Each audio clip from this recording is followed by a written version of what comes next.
kembali dengan kami di Pojok Bebas Channel dalam acara Asal Omong. Pada kesempatan ini kami akan berbicara tentang PMI, pekerja migran Indonesia, khususnya dari Nusa Tenggara Timur.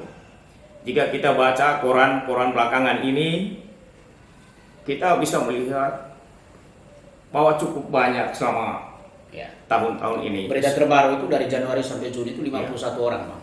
Yang meninggal. 51 orang yang meninggal ya. Pekerja migran Indonesia asal NTT yang meninggal di luar negeri.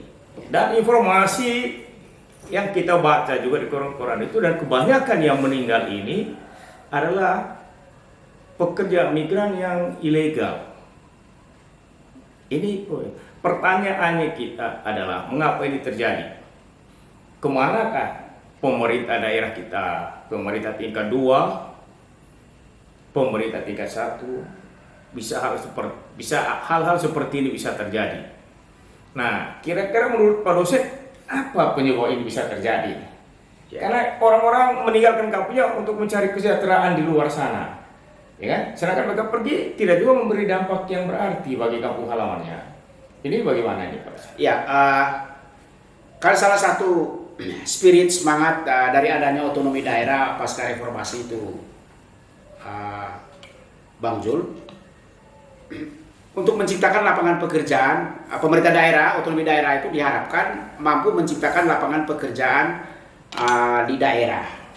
Artinya bahwa pemerintah daerah memiliki kreativitas, memiliki inovasi untuk bisa menciptakan lapangan pekerjaan yang dibutuhkan oleh masyarakat atau oleh rakyat di daerahnya. Dan karena apa? Karena semua kita tahu bahwa selama pemerintahan Orde Baru kan centralized, jadi pusat kekuasaan itu selalu ada di Jakarta. Karena itu juga kebijakan-kebijakan pembangunan itu pasti lebih dekat di Jakarta, di pusat ya. Makanya kita menyaksikan sampai hari ini kita masih bisa melihat bahwa banyak industri-industri itu dibangun di daerah Jawa. Nah, dalam konteks itu otonomi daerah, reformasi salah satu spiritnya itu kan otonomi daerah itu diharapkan dengan pemerintah daerah dapat menciptakan lapangan-lapangan pekerjaan bagi masyarakatnya di daerah. Nah, dalam kondisi itu berarti ya makin banyaknya pekerja migran, terutama dari NTT keluar negeri, dan seperti yang Abang sampaikan tadi, ada 51 orang yang meninggal di luar negeri. 51. Ya, itu hanya mau menunjukkan bahwa otonomi daerah yang kita harapkan dapat menciptakan lapangan pekerjaan di daerah itu belum tercapai sampai dengan hari ini. Nah, menurut saya bahwa otonomi daerah yang sedang kita jalani, terutama di NTT kita, itu hanya menjadi ajang bagi perebutan kekuasaan, baik pada level eksekutif maupun juga pada level legislatif. Ya, karena semua yang terlibat, yang memenangi kontestasi politik demokrasi elektoral itu di tingkat daerah itu kan elit-elit lokal itu sendiri ya, Bang. Jadi itu hanya ajang ya, pertarungan merebut kekuasaan dari yang melibatkan para elit daerah, tetapi dia tidak memiliki dampak yang signifikan untuk meningkatkan kesejahteraan masyarakat melalui penciptaan lapangan pekerjaan. Nah, itu yang terjadi di NTT sekarang.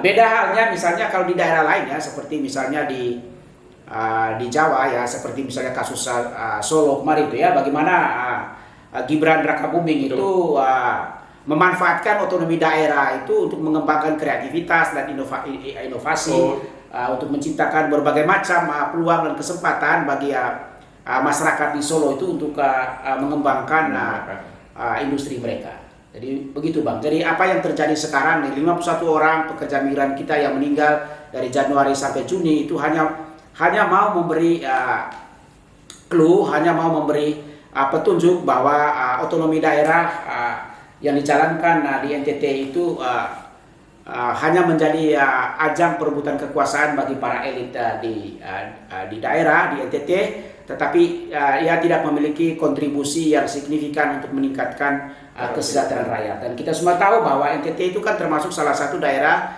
yang paling miskin di Indonesia. Juga termasuk daerah yang memiliki angka stunting yang cukup signifikan juga pada skala nasional.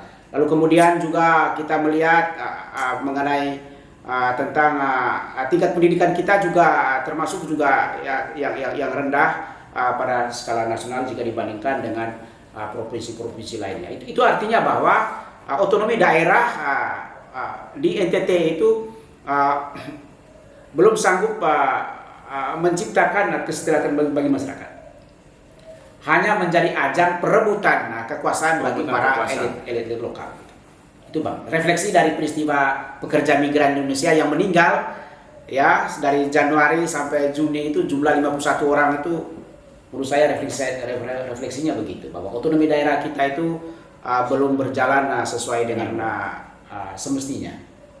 Ada lagi problem sebenarnya, ada beberapa yang mengatakan harusnya kan pemerintah daerah mau apakah tingkat 2 maupun tingkat 1 itu mereka melihat apa yang terjadi di masyarakat, dan yang kedua mereka bisa mendengar apa keluhan-keluhan masyarakat, tapi kenyataannya ya seperti itu terjadi. Menurut Pak dosen itu bagaimana?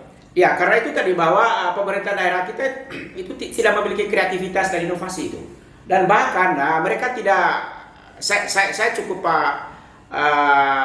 tidak terlalu yakin bahwa pemerintah daerah kita mengetahui berapa banyak jumlah masyarakat atau rakyat di daerahnya yang ikut dalam menjadi pekerja migran Indonesia di luar negeri. Mungkin mereka tidak tahu itu. Dan juga mungkin mereka tidak memiliki informasi yang cukup, ada berapa yang meninggal, bagaimana kesejahteraan hidup mereka di sana. Mereka tidak memiliki informasi tentang itu di sana. Dan apalagi memiliki pikiran dan keinginan mereka sendiri atau bagaimana? Iya, menurut saya apalagi kebijakan pembangunan kita di daerah itu kan yang saya dengar itu lebih mencerminkan aspirasi dari tim sukses gitu, Abang. Jadi itu yang saya dengar saya cukup sering pulang libur, bahwa kenapa si A itu dipindahkan dari sini, itu karena tim sukses yang tidak senang dengan orang ini gitu. Atau misalnya ada petugas kesehatan misalnya yang sangat dibutuhkan oleh puskesmas misalnya, tetapi tidak diperpanjang kontrak daerahnya. Alasannya sederhana, karena tim suksesnya tidak senang dengan itu. Jadi banyak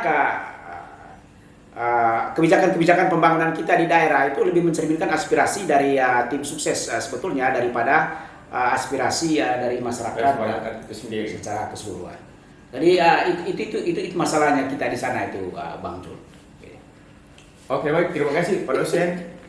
Teman sekalian, apa yang terjadi di Nusa Tenggara Timur dengan begitu banyak korban pekerja migran Indonesia itu, setelah kita mendengar penjelasan dari Pak dosen, ini problem sebenarnya, karena orang yang terpilih menjadi pemimpin tidak mampu berdiri mandiri dan mereka tidak kreatif, tidak inovatif karena mereka hanya bergantung kepada bagaimana dan apa yang disampaikan oleh tim suksesnya. Jadi kedepannya baik-baik sajalah, apalagi teman-teman tim sukses. Oke, sampai bertemu kembali.